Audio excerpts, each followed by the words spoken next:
Hi guys, it's Brooke here. I have a super quick favor to ask. When you have a moment, please take just a second to give this podcast a 5-star review. This will help me to continue the podcast and continue to bring these resources to the community. Thank you so much for that 5-star review.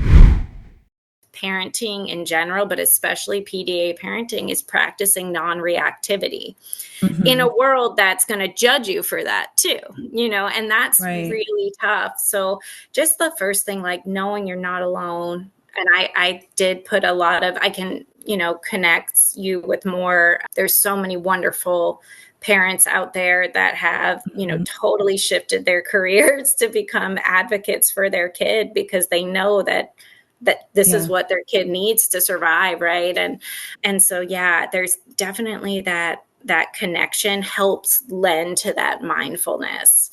I do, because I'm around parents that get it and that don't shame me or question me or, look at me sideways when I think I referenced before when we chatted last, like my son was climbing after school when he was still in school, very dysregulated, climbing a really tall tennis fence. And everyone's like, oh, well, he should get down. It's unsafe. And I knew, though, if I said to get down, he was going to not climb down. He was going to jump, potentially get hurt.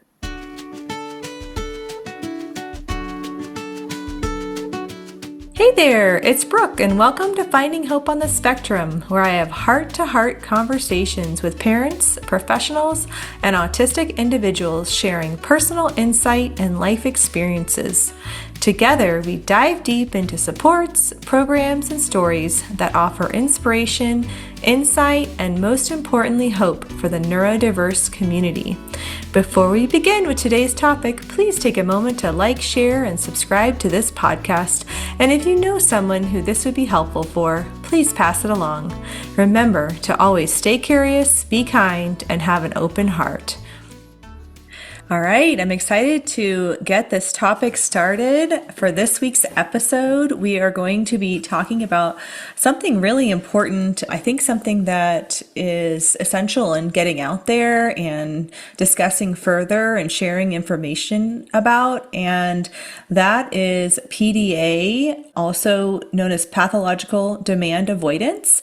And our guest today was so kind to join us and share more about her professional experience with PDA and lived experience as well. So I'm going to go ahead and share a bit more about Stephanie. She is a PDA autism mom and former Board Certified Behavior Analyst, BCBA. The paradox of her former career against her lived reality continues to create intense paradigm shifts in her perspectives, which she shares through intermediate content and advocacy to support others in shifting their lens to explore a broader view of neurodiversity, societal institutions, and the human experience. So I'm so excited to have Stephanie Myung on today. Thank you so much for being here and sharing more about this important topic. And welcome, Stephanie. Awesome. Thank you so much, Brooke. I'm so happy to be here. And thank you so much for bringing this topic to the forefront and to really just help share information and perspective shifts about autism, neurodiversity through this PDA lens. So I appreciate it so much. Yes, no, it is so important. I think a lot of people want to know more about it or don't know about it and should know about it. And I think it's so important. So let's just dive right in and let's start talking about a bit about your background and how you became involved with PDA and autism awareness. Okay. Yeah. I went to school to study recreation therapy, and that got me into the autism field. And I ended up going the behaviorism route and became a BCBA. I did that at a very large company for some time. And then I love animals. So I got into the service dog world and placed service dogs with kids with autism as well as veterans with disabilities. And then returned back to a holistic ABA company before I kind of shifted my career just to focus. My husband at the time was active duty military, and I ended up just leaving the field to stay at home, raised my kids that were little at the time. And about a month after leaving my last company, which was with you, my son started to go into what was like a very sudden onset, very intense autistic burnout. And at the time, again, he had developed he definitely was rigid. I knew how to accommodate, using the skills I had in my toolbox at that time. But once he started school and then had after school programs, that's when his nervous system really started to shut down. And we saw such an regression in almost all activities of daily living, all of his executive function, even school writing, and then just such an increase in aggressive behavior, specifically toward me at first, and then my husband as well, his safest people. So that really, we kind of went, I hadn't even heard of PDA autism. This is 2021. Like, this is not that long ago. So once he ended up being hospitalized for a few days at Rady's just because he was so out of control. Like, my voice was setting him into rages. Just really, he couldn't access school, leave the house. They ended up, recommending ABA. And I told him I'm a BCBA, work with kids with autism. And, he's gone to the doctor his whole life. He's never, presented like this or anything like that. But they kind of just sent me on the regular route to obtain services and whatnot. And it was very, very hard because I was still using more traditional behavior-based, rewards-based strategies with him. And he was only going deeper into burnout, unable to brush his teeth, sleep at night, toileting, regret, everything. This is all at 6 years old. He was talking about unaliving himself. He didn't want to live. This is, again, 6 years old. Things we couldn't even, believe, because just a year ago he was shy and quiet, but going to school. And so that really, it was very intense time for us as parents. And then knowing like, okay, what we're doing isn't working. So I found At Peace Parents, Dr. Casey Elrich, and she really kind of set me on this path and to finding other supports and just learning about PDA, pathological demand avoidance, also known in the community as pervasive drive for autonomy. I found PDA North America and learned about my son's neurotype, which was he basically has a neurobiological disability where his neuroception, his ability to determine if a situation is safe or dangerous, is extremely heightened. And he feels that fight or flight, that nervous system reaction anytime he doesn't have control, if he doesn't feel maybe equal in a situation, when there are demands that are outside of his autonomy or his ability to switch what he is focused on. And he goes into fight or flight. He goes into fight. My son has a fight profile, so he gets extremely dysregulated, huge autistic meltdown that he is in no voluntary control of. And so that took me a long time to understand that it wasn't operant behavior. He wasn't doing this to avoid, gain access, all these, things we're focusing on in ABA. And it was to the point where, like, if I didn't tell his teachers, his therapists, his doctors and educate them, they were going to continue to, just kind of hitting that like insanity wall, doing the same thing and not making progress. And we ended up taking a low demand parenting approach. And it took a lot of time. We're still working on it, but his nervous system was able to take that time it needed to kind of reset, recalibrate so that he was able to leave the house.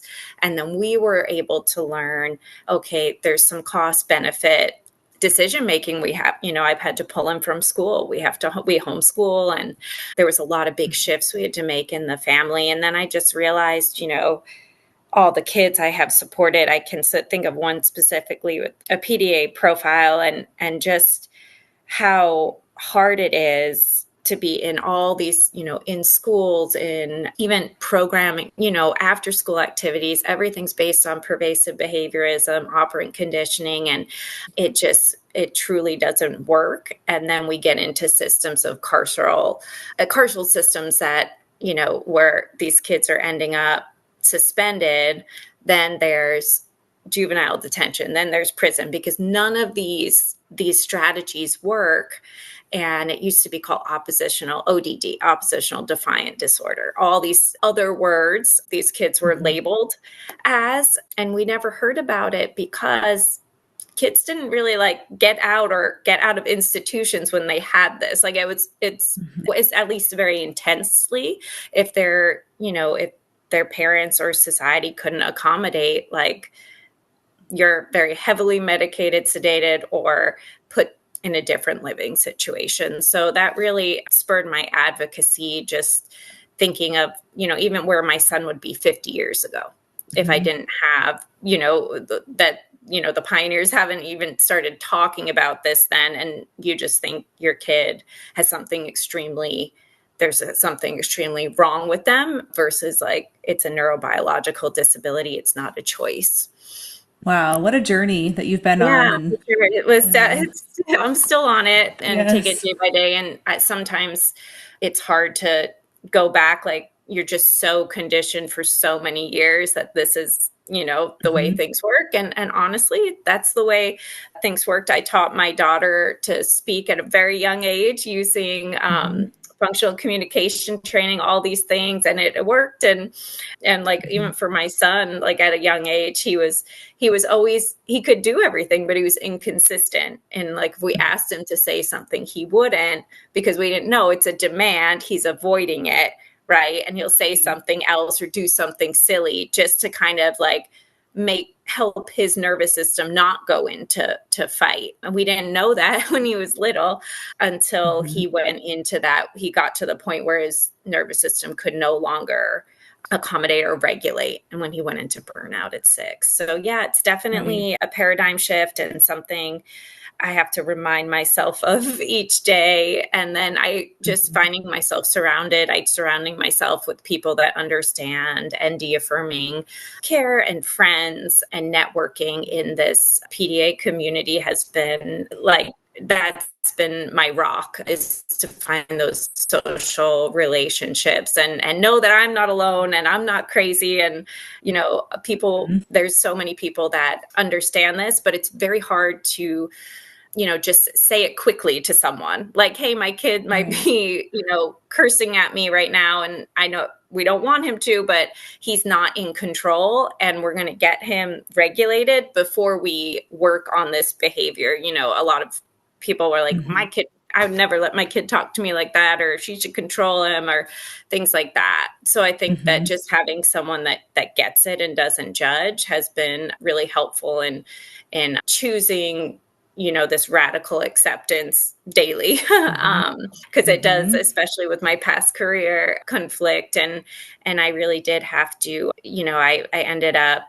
really just doing a lot of research and kind of formulating my own ways to use just even basic acronyms, we have the ABCs of behavior, but I want to, put out there fit. Now I have fluctuating capacity is normal. Interdependence is also something that we need, and treating others and ourselves with compassion for capacity, because some days, even everyone, has lots of capacity, and some days we have a little, and it's just based on our window of tolerance. And once we start looking at that, we can start looking at students, clients with that respect of what is their window of tolerance, because nobody wakes up and goes right into a meltdown. They're waking up, they're not 0 to 100. They're waking up at 90. That's their body's already in that state.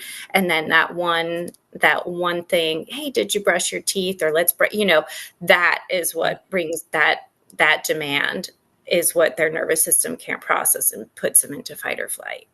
Yeah. Well, that's a great explanation of what you just shared and understanding what's happening in individuals with PDA and your lived experience with your son. And you mentioned a few terms, and I want to make sure that we define them and make sure that we're clarifying them. So when you mention autism burnout, are you suggesting that, is that term referring to a kind of a tipping point where your son was masking kind of what he was experiencing, and then at some point he just couldn't anymore? And then it just kind of fully tipped over. Yep. And Dr. Casey Ehrlich at Peace Parents, she talks about, I think one therapist asked, when did your child start masking? And she said, at birth. And they kind of looked at her confused, but it is true. He came out screaming. When I have him, he's screaming.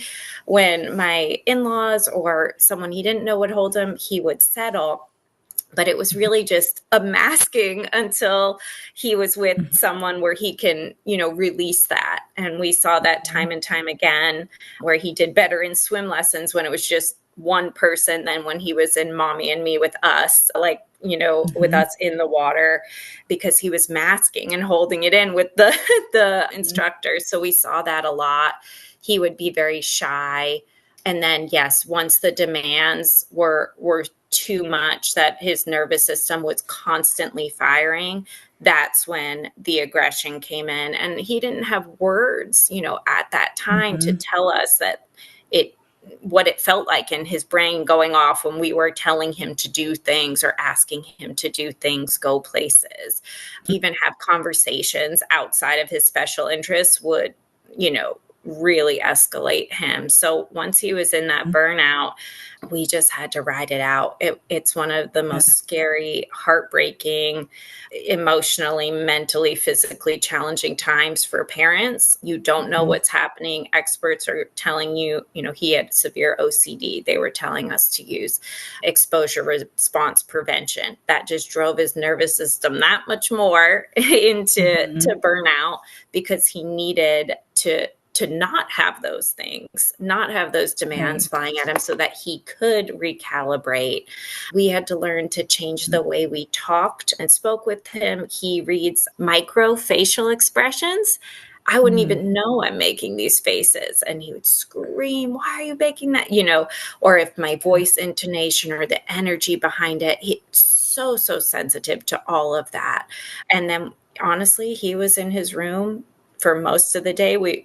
There were times he couldn't eat anything but goldfish, and if we can get chicken nuggets in him, great. We brought the food up to his room. He was on his iPad most of the day on special interests, YouTube Kids, things like that, to get just honestly for months to get him to a place where he was settled enough to leave the house or interact with others and be safe. But it was very, very challenging and honestly, very damaging and dangerous at times. He had some really big behaviors, and that kind of it just going into, I know we're going to talk about eventually getting services, but the diagnosis was DMDD, disruptive mood dysregulation disorder, ODD, OCD, autism, but it wasn't it's all under this, really, it's a nervous system disability. It's this PDA autism. And he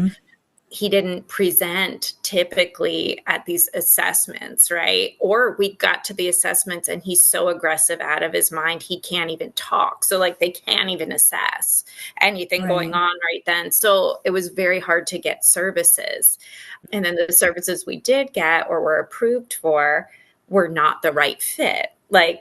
And I went with, it wasn't the company I was at, but a friend's company. They came in and did an assessment, and all the goals were reduce, all these behaviors and implement these strategies, all of which we've done. And that's what led us here. Right. But we did not go with, an ABA program, but we still needed someone. We still needed that another nervous system to be there for him. And so we found that finally, once we got regional center, we found respite people. And respite has been great for us. Every respite person, I have them read a very wonderful picture book called Poppy and the Overactive Amygdala. I think I sent you the link. So they can just know to sit with someone that has an amygdala that's super overactive. Don't take it personal.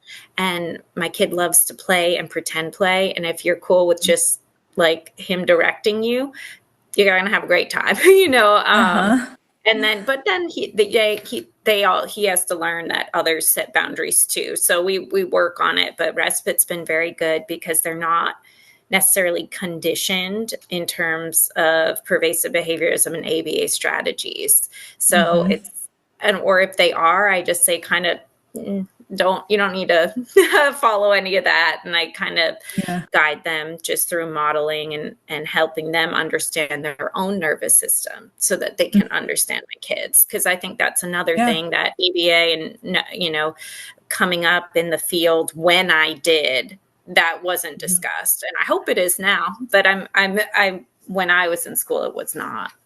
Right. And now you mentioned this term pervasive behaviorism. Can you share a little bit more about what that term means to you for those that haven't heard that term before? Yeah, it's just, and I might pull up a reference here, but it's just a term I've used to kind of help everyone kind of understand that we are in these systems. For example, just school system. You have now there's even software that's rating, kids based on their behavior. You have, I think the one example I have is like a color chart and all the kids' names are listed on it, like in a kindergarten classroom. And there's green, orange, and red, and the teacher flips the card based on your behavior if you're in the green or if you're in the red, and the red has a consequence, and then everyone can see who's doing what, right? It's really putting that emphasis on behavior, and what if it was not within that child's control, and you're starting at this age, right? And it just keeps going. Then you're getting into suspension calls, all these things, right? And then you see it almost like, if people can get through that, then we see it in just the workplace, all different ways in which we are very monitored and audited in terms of our behavior, and how everything is based in kind of a carceral way. Of course, yes, we're rewarded for good behavior, punished for bad, but there's so much nuance in between that. And then you look at it in therapeutic centers, like where, even just thinking about autism, kids have always been, separated. Kids are, you're taking them, separating, and then you're putting them in these kind of contrived situations where, their behavior is contingent upon what they have access to. And if all they need is to swing and they cannot regulate to get to that swing, they're never going to get that swing. And that just continues to increase the trauma that kids with PDA, autism, or nervous system disabilities have, because again, it's can't, not, won't. That's a big thing in the PDA, can't, not, won't. And just radically believing that if a child could do better, they would. Yeah. But at the moment, that's all the tools they have access to. So I just think pervasive behaviorism is a lens in which we all have been conditioned to see the systems, even medical, all the systems we are a part of, but don't necessarily realize the impact when your nervous system doesn't match what systems we have here in pervasive behaviorism. Yeah, so thank you for sharing that. And answering your question. Absolutely. No, that's great. No, I think it's really important, especially when we're looking at PDA and what's really driving the response, and the need for going beyond that behavior and really getting to a deeper issue so that they can receive the support they need. And I was curious, so you mentioned that your son got multiple diagnoses, and then eventually did he get a PDA diagnosis? And is that something that people are giving? Is, at least, no, not here in the U.S. And it's funny, different places in Europe, like the doctor that coined the term Pathological Demand Avoidance was in England. So there's like, I like the PDA has PDA North America. There's also PDA Society that's in England. Like they have some good resources, but as of now, it is just would be under autism in the DSM. And it's just, to me, Brooke, it's like a flat earth controversy. Like there are still people that will say it doesn't exist. We treat behavior like behavior. Humans, this is no different. There are, people that will still want to say ODD or all these other, things that we've put it under. But yeah, you cannot, at least I could not get a diagnosis of PDA autism. So I basically always say my son is autistic and he easily goes into fight or flight. That's what I usually say to like a lay person. So like he's not in control of his behavior, but they, many systems that work for autism, like my son has ADHD, like visual schedules, planning, even if he made the plan, it still becomes too much demand for him. So all of these, like first, then all that really can make him more dysregulated. And so it's interesting because there's no, like, when you think autism, there's visuals associated with it, at least for me, like, visual schedules, things that work. I used to I like to use Canva and make pictures and things like that and support visual support tools. But for him, it's like, honestly, like the best thing I could say is start dropping demands. But what does that even look like? And that's hard for professionals. It's hard for parents. There's nothing that's going to like, I'm going to do this and this will happen. Because even when we dropped demands, the aggression didn't decrease right away. And it was very hard. Like, well, are we just giving into this, and we knew though we weren't, because we saw our kids suffering, So no, I did not get a PDA diagnosis. I have to advocate for that if I'm meeting someone new. And then and I think that's why when I did have an Instagram account where I was kind of processing this with parents in the same boat and with BCBAs that had clients with PDA, like it was very, like, I always want to put out, here's the thing to tell the professional, because you got a hard life right now anyway. Like, just here's a 1-page handout to be able to let your provider or school teacher know about PDA. And actually, I worked with a friend, Jessica Richards, and I forgot to mention this, on a 1-page kind of questionnaire to ask professionals to just see if they're ND affirming or ND aligned, because that is, and everyone has access to that. That's free. It's very hard to find someone that has the experience. And honestly, a lot of it is just being comfortable, like radically accepting what is in front of you. And it's very hard for professionals at times. It's extremely hard for parents too. So having that, just like being able to ask those questions, not having to formulate them, those are things that am passionate about in terms of advocacy and helping parents, because they might not get that PDA diagnosis, but they know their kid is PDA, Right. And what are some of the main misconceptions, or the most, common misconceptions that you see in professionals when understanding PDA? Yeah, just kind of still sticking with that working for rewards, punishment, base. And I feel bad for it's pervasive behaviorism. Like, I get it. Like, the kid has to get their work done in school before they can swing. Right. But like, their brain is not going to work until they can swing and do what they want to do, or feel that they have autonomy to be safe in potentially have the capacity to do work or a non-preferred demand, but nothing is set up for that. Right. Like, and so that is very hard. It does take an individual approach for sure. And then I think too, just, there's still echoes and nuances of teachers.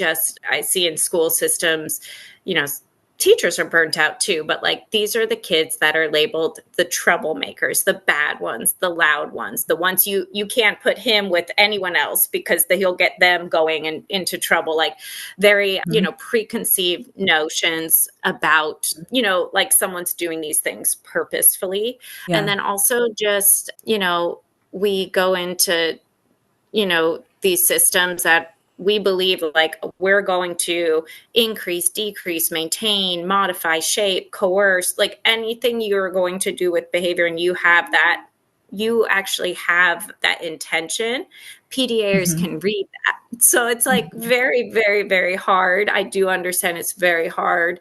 And that's why we pulled my son from school, because it wasn't going to be the teachers. Like it wasn't his fault and it wasn't just none of it fit. Like it was not going to fit. We could make every modification, but just getting in the car was too much for us at that time. And we couldn't keep him safe in the car, so it was hard. It's definitely hard for parents and professionals, but I do think, kind of reframing attention seeking is connection seeking. They're trying to feel safe in their nervous system, right? Escape from task demand could be perceived as really just, again, seeking nervous system regulation through that avoidance, but still it's because they're trying not to go into that fight or flight. Yeah. So, and then access to tangibles. A lot of times, like these kids, they know that having what they need in front of them is going to keep them at a regulated state. So sometimes access to tangibles or, pursuing those monotropic interests is really needed to maintain homeostasis. And so that's not, the paradigm that we're in. And that's not necessarily what pervasive behaviorism supports. So that's really, I think, looking at it from that lens as well. This show is brought to you by Therapeutic Approach to Growth. Therapeutic Approach to Growth helps families with relationship and behavioral needs. Their holistic programs are individualized to honor and respect each family and their autistic son or daughter's sense of self through programs such as relationship development intervention, naturalistic ABA, and animal-assisted services. If you're finding yourself frustrated or discouraged with your current behavioral programs and would like to see more long-term meaningful growth for you and your family, then contact TAG today at www.tagforgrowth, that's TAGFORGROWTH.com, to learn more about how to schedule a consultation or how they can offer you the help your family needs, whether in person, remotely, or in a school setting. Again, that's www.tagforgrowth.com. So you mentioned that you pulled your son from school. Is that pretty common? Are you seeing that in the field or the families you've connected with? It depends. Gosh, I would say it would be more common, but these are parents, multiple kids, single parents, anyone that disabled parents, anyone that, cannot accommodate you fully, they're doing the best that they can. One thing I've heard, I don't know how true it is. It's true in our experience, like at 6 years old, 5, 6, once the demands of school start coming on, and then you see that spike in aggression, or you see a decrease in previously acquired skills, like a regression, that can happen a lot at this school age. And it's really tough. And, he could have been in a special education environment, but he's like also a grade ahead with math, like just nothing was going to fit. Yeah. But yes, placement and then transportation, these kids, it's very, very hard to get them, into, even if the school was going to provide transportation, I still told them like, okay, but like, how are you going to actually get them in the car? Like, I don't know what to tell you. Like we couldn't do it. And I was very fortunate to find I had a neighbor that was at a really great charter school. It's a homeschool charter, and they've been super flexible with us and very supportive. But yeah, there are not a ton of options. And, a kid PDA kid in burnout, like their only way to tell you they're in burnout is can be through some very intense, scary, traumatic behavior. And if we keep pushing, doing the same thing, that's only going to increase. Yeah. So the supports are definitely not necessarily where they need to be, but also the systems of pervasive behaviorism don't work for our kid either. So it's definitely hard. Yeah. Yeah. So, and what does this look like for siblings?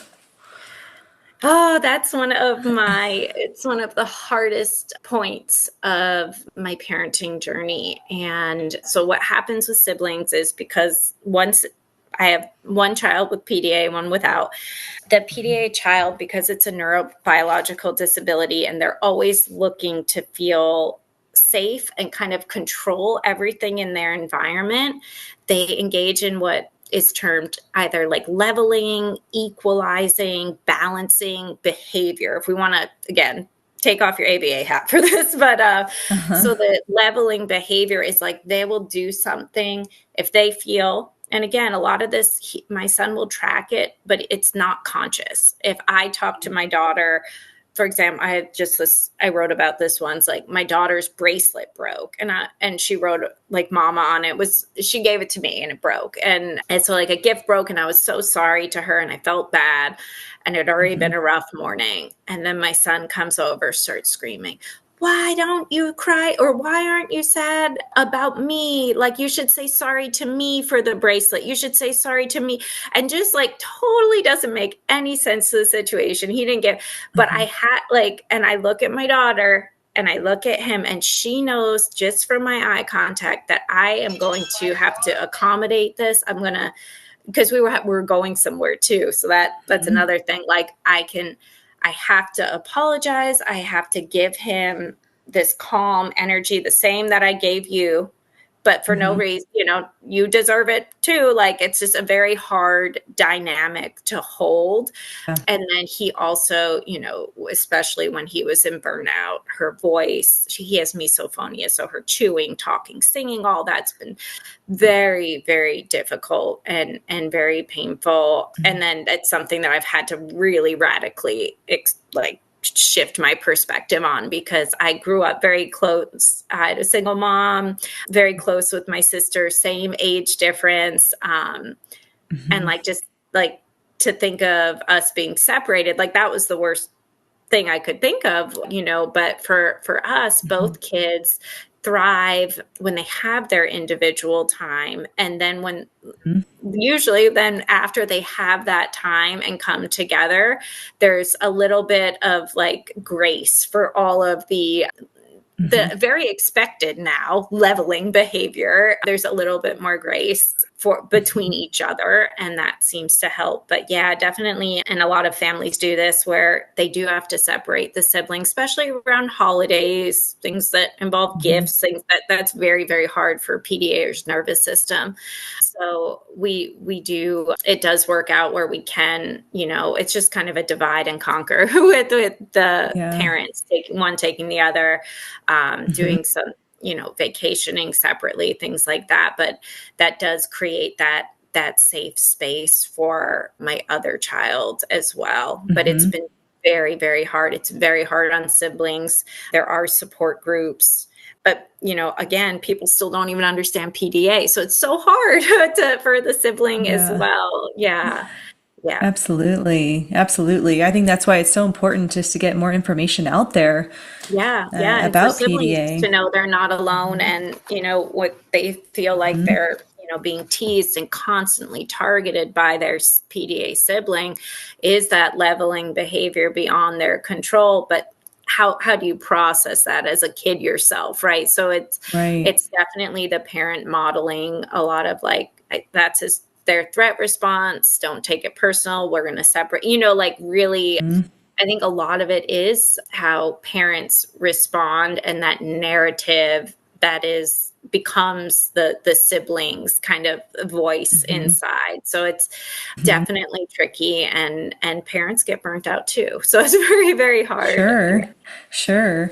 And I want to make sure we talk a little bit about some strategies.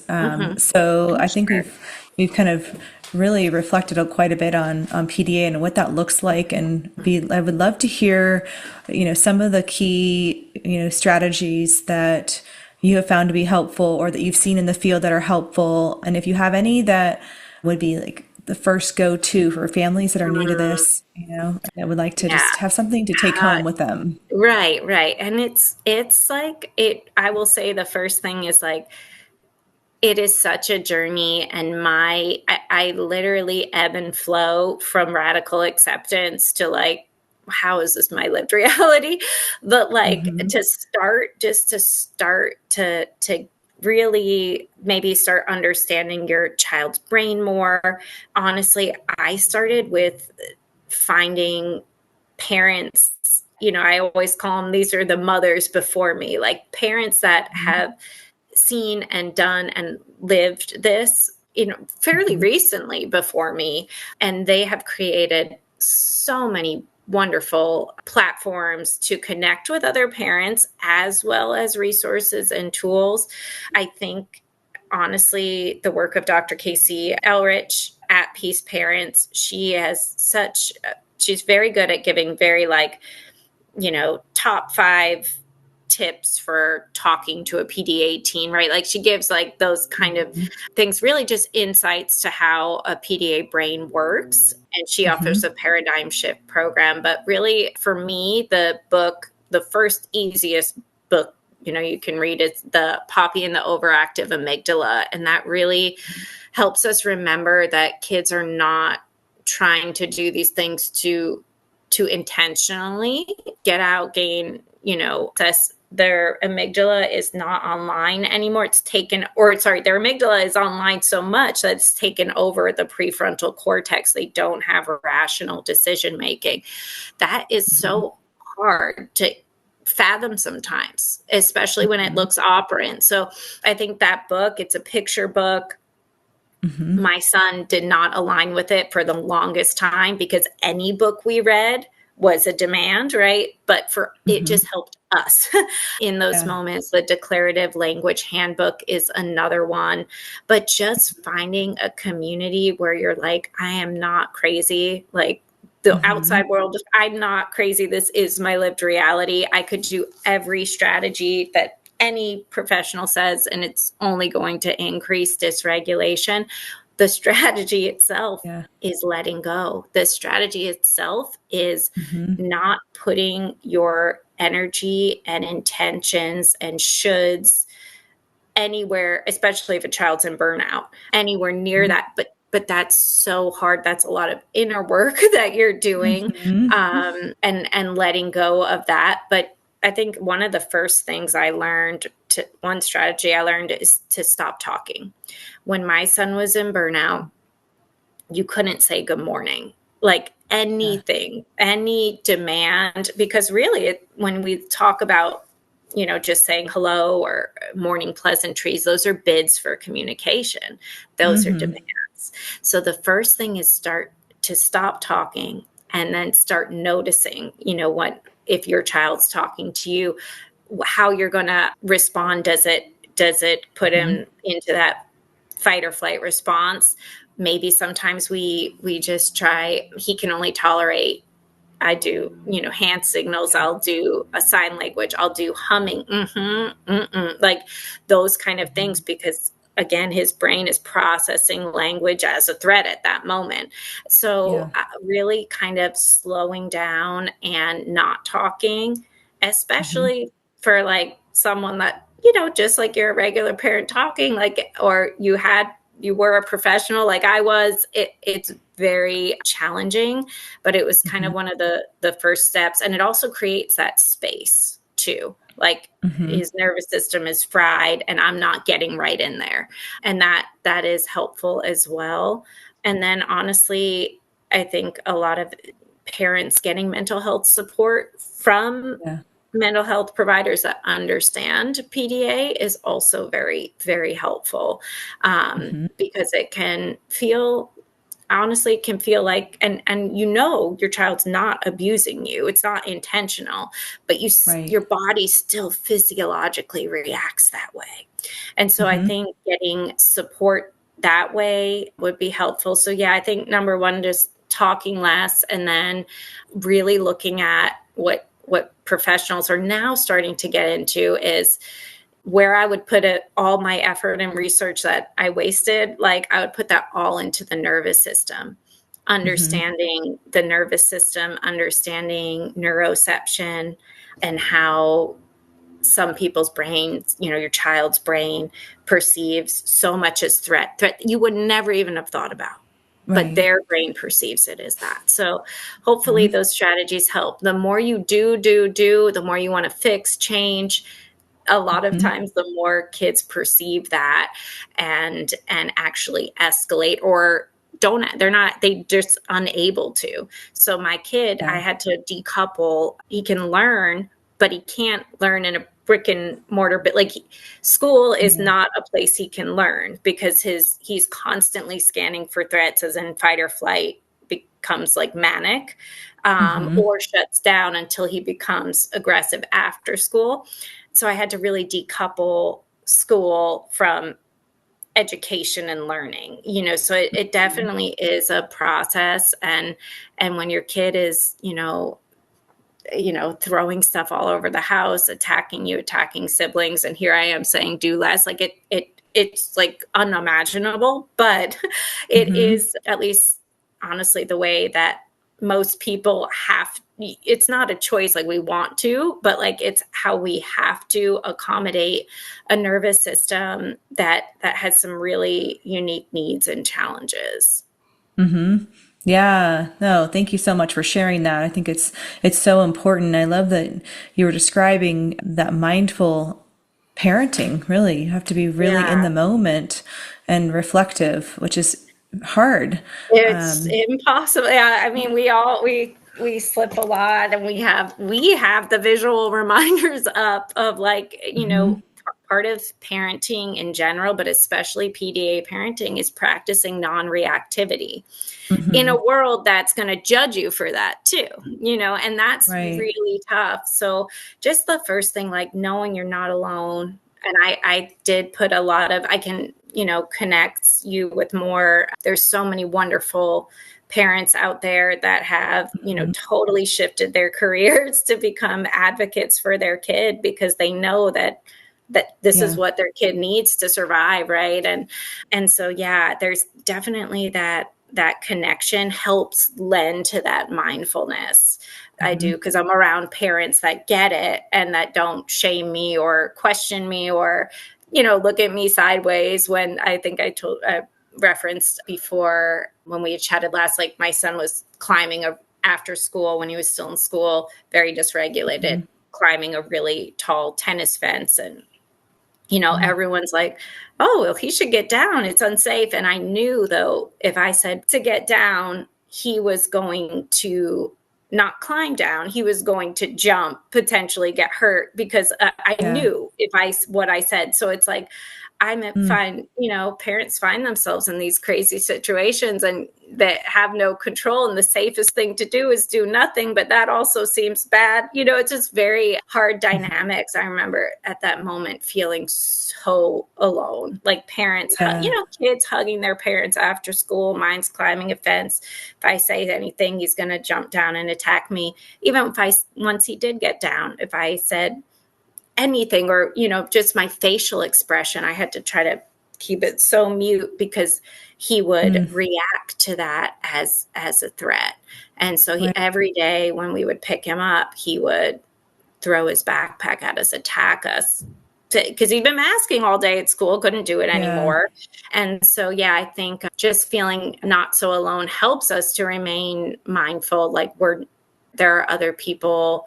My lived reality is part of the human experience. And I accept that. And I hope that, in accepting that we give then power to others to live in that reality, because it's a different paradigm.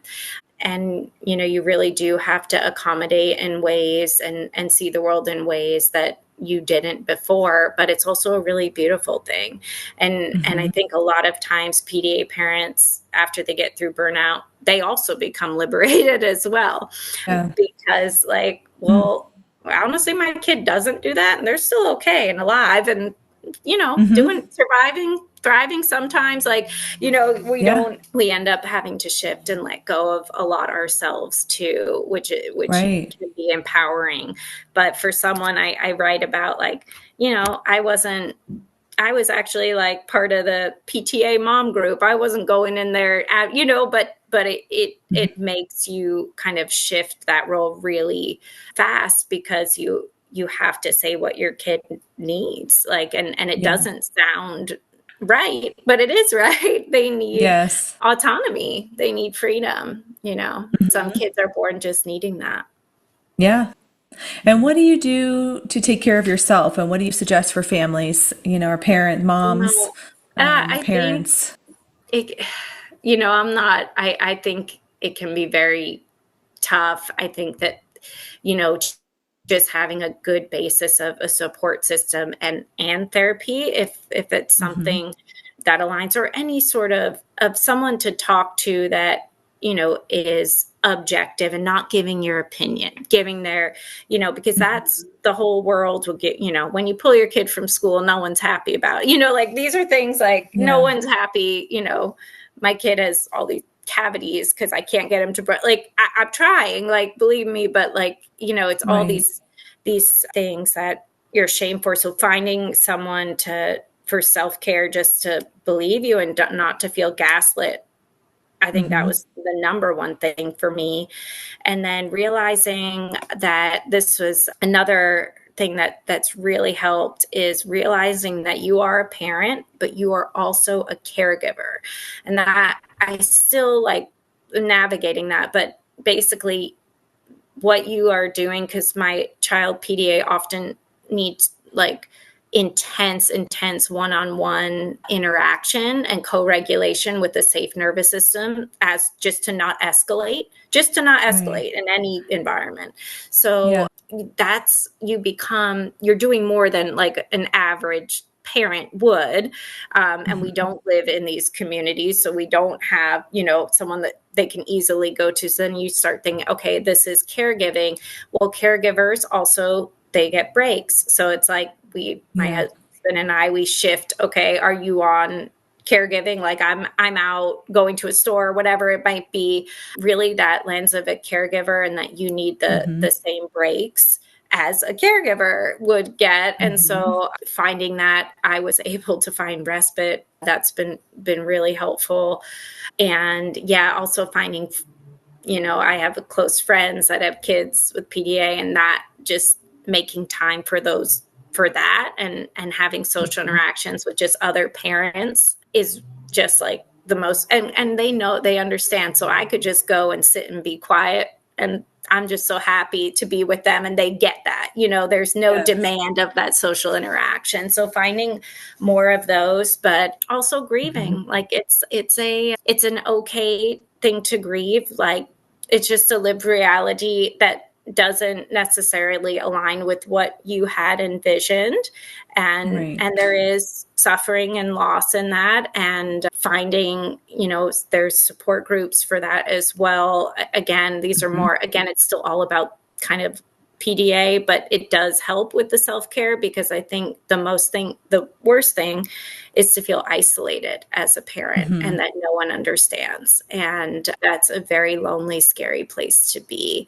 So I think finding those connections. And then just like I've turned to, just going, I like to make art. I like to use art in my advocacy. I like, things like that find those glimmers of joy throughout the day. And sometimes if it's a really bad day, sometimes it's like looking at a bee and a flower, like really focusing on the glimmers in front of me versus like, it's easy to get sucked into, well, they did that then and they're going to do it again and all these things, So just that mindfulness does help, but I don't know. I'm still trying to find self-care. It's still a work in progress for sure. For sure.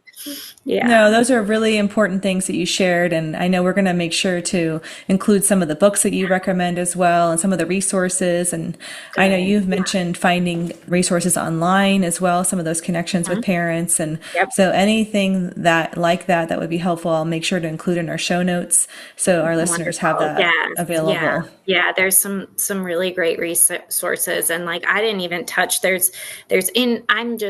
my lived reality is externalized PDA, fight or flight, but there's internalized PDA too. And so there's experts there too that they have in these pages that I'll send you have those resources. Yeah. Where someone goes into deep freeze or fawn versus fight or flight. Yeah. Oh yes, that's a whole nother. That could be a whole nother episode, right? Yeah. There you could do a whole episode. Yep. Exactly. Wow. Okay. Yeah. Any resources you have would be fantastic. And I think it's so important to share those as well. Exactly. Yeah. I will.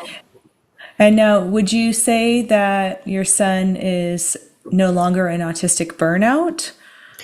We teeter. I think we teeter. He definitely is not in full-on autistic burnout. That was like the scariest time. Like, very, very hard time. But he teeters in terms of like everything, you don't realize it till like everything is just kind of hanging by a thread. And if one thread unravels, like it all feels like it's coming down. So like if one, activity no longer, is working for whatever reason, or, something he used to have access to isn't there, like that feels like the floor is pulled up from under us. And we always have to then just doing cost benefit analysis, finding ways to accommodate, to ensure more autonomy, to help him regulate. It's just like a balancing act, I find. And I do think down the road, we will even become more stable as we get used to it. We're still, there are still times we're in full on paradigm shift and not there yet. So no, he's not in burnout, but I understand how he could easily go back into it. There's, when the demands and the world, overwhelms his nervous system to such a high degree, his dysregulation increases. And then if it increases to where it's constant, that's how I know he's in burnout. So luckily he's doing overall pretty well. One thing I am passionate about though is I'm hoping to let, safety officers, police officers, people in the general public more know about PDA and autistic meltdowns just to increase his safety. Because really where I'm at and where many parents are at is his autistic meltdowns being so misunderstood that he puts himself in harm. He is in danger in terms of how somebody would respond to that because they don't know. They do not know.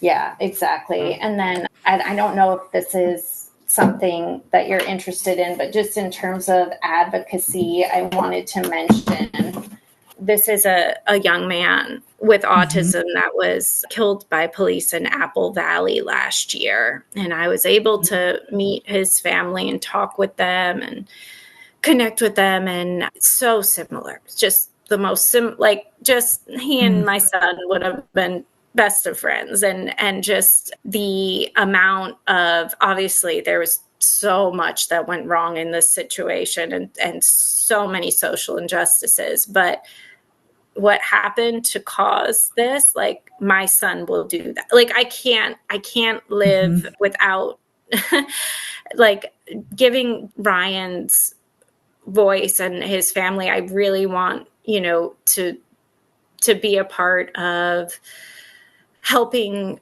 avoid these situations in the future and really helping people understand autistic meltdowns and that can be big and scary and should be met with non-lethal force. And I mean, my kid is very, very strong at a young age. So it's like, this is just, it drives me. But yeah, it's very much, we can talk about little things, but like it's a lived reality that when it becomes dysregulated, it can escalate really fast and can be very misunderstood and misinterpreted.